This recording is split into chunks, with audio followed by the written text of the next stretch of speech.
Chettinad Cement, perfect concrete choice. 63 years of excellence. மகாராஷ்டிராவில் express ரயிலின் AC கோச்சில் cellphone மற்றும் லேப்டாப்பிற்கான charging போர்ட்டலில் மின்சார கெட்டிலை இணைத்து நூடுல்ஸ் சமைத்து சாப்பிட்டு அந்த வீடியோவை இன்ஸ்டாகிராமில் பகிர்ந்த பெண் மீது ரயில்வே சட்டம் 147 படி வழக்கு பதிவு செய்யப்பட்டது.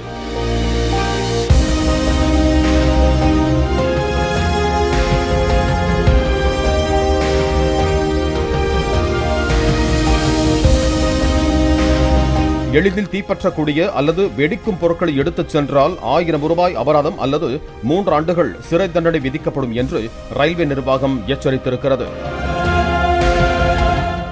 Chettinad Cement, perfect concrete choice. 63 years of excellence. Play store மற்றும் ஆப் ஸ்டோரில் இருந்து பாலிமர் செயலியை QR கோடு மூலம் பதிவிறக்கம் செய்யுங்கள். செய்திகளை உடனுக்குடன் பெறுங்கள்.